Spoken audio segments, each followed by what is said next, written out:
The Kurakhovo encirclement has closed. The AFU grouping is in agony, but there is no order to retreat.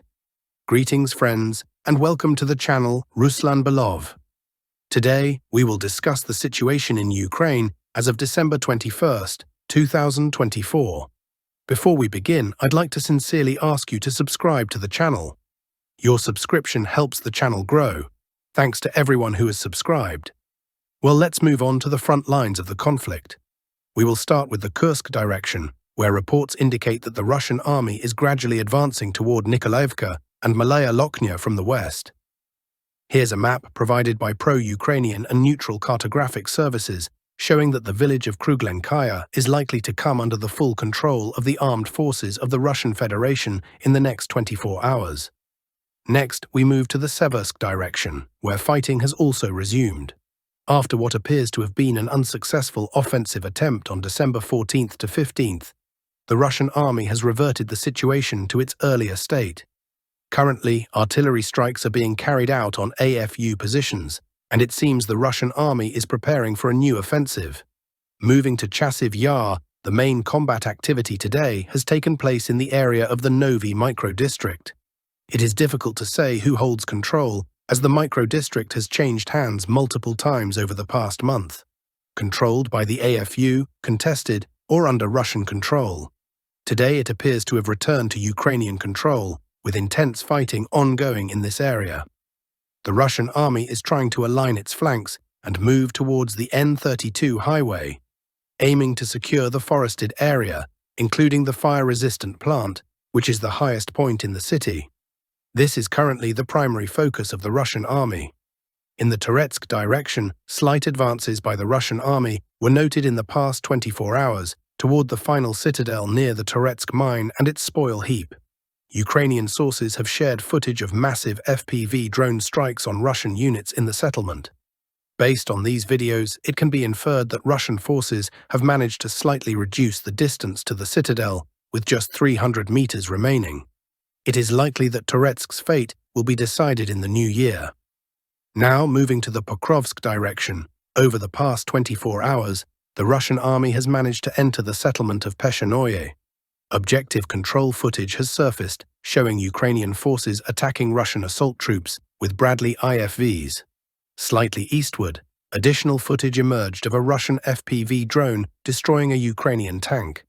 Yesterday, the Russian Ministry of Defense announced that the settlement of Novopustinka in this direction had come under Russian control.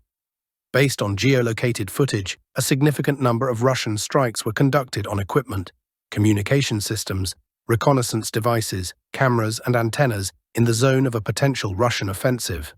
Cartographers and sources confirm that Russian units have entered the settlement of Novo-Olenivka, where active fighting is ongoing.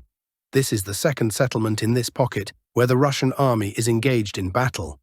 A few days ago, Pushkina village came under Russian control, and now battles are being fought for Novo-Olenivka. Russian units are also expected to enter the village of Ukrainka soon. Reports indicate that Russian forces are concluding the battle for Kurakhovo. Numerous videos with various flags have been published. Let's go through them systematically. Ukrainian sources claim that Ukrainian units have received orders to retreat, and it is possible that the pace of Russian advances and the clearing of the encirclement will accelerate in the near future. However, most geolocated footage comes from the southern direction. Before moving forward, let's discuss the situation in central Kurakhovo. According to some sources, the Ministry of Defense is expected to report soon that the residential areas of Kurakhovo have been completely cleared. Combat has shifted to the Kurakhovo power plant. Additionally, it was reported today that Russian forces entered the settlement of Dakhnoye, where intense fighting is ongoing. Footage of airstrikes with FAB bombs on the Constantinople bridge and the settlement of Andreevka also surfaced today. The Russian army is attempting to cut Ukrainian logistics, thereby accelerating the collapse of the Kurakhovo encirclement. Judging by the current situation, developments are expected to speed up, and the Kurakhovo pocket likely doesn't have much time left. Virtually all cartographers have already marked the territory between Sukhye Yali, the gigant Constantinople area, as under Russian control. Increasingly, footage is emerging from inside the Kurakhovo pocket, including strikes by Russian drones on Ukrainian tanks and artillery. The area around Zelenovka was cleared long ago, and Russian forces have significantly expanded their control around this settlement. Currently, the Russian side is pursuing its next objective. Reports circulating online suggest that the Ukrainian side has received orders to hold Kurakhovo at all costs until Trump's inauguration. To achieve this, a large number of units will likely be sent into the pocket to hold on to what little remains, even though holding ground is practically impossible. Meanwhile, the Russian army is leveraging the situation, allowing fresh Ukrainian units to be thrown into the pocket, with the understanding that nothing and no one will escape. As a result, neither side is focusing on achieving broader goals here. The only factor of importance is the cost being paid. It appears that the Russian objective is to ensure the loss of as many Ukrainian forces as possible within this pocket. Meanwhile, intriguing reports are coming from the Zaporizhzhia direction.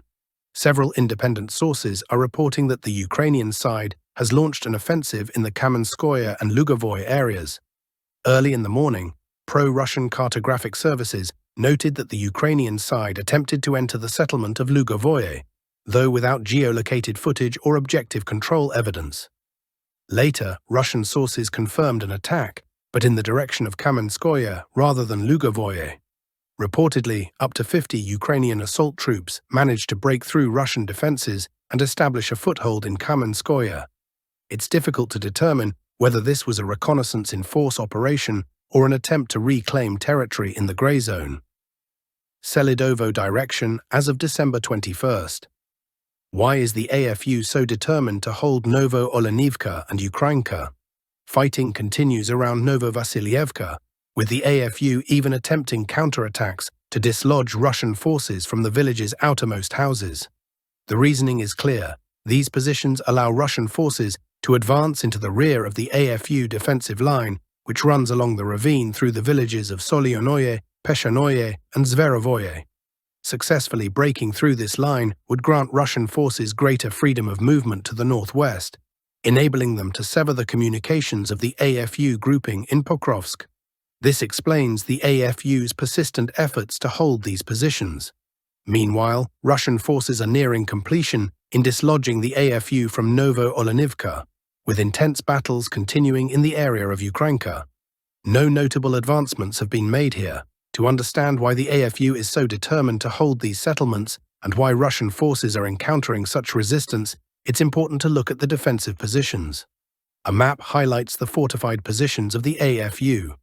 Currently, Russian assault troops are breaching the AFU's defensive line between Novo-Olenivka and Ukrainka. Once this line is broken, the next defensive line runs along Novo-Alexandrovka, Troitskoye, and Alexiivka. Therefore, if the AFU cannot hold in the Novo-Olenivka-Ukrainka area, they will likely be forced to retreat rapidly to the next line of resistance. The AFU command is working to delay this retreat for as long as possible.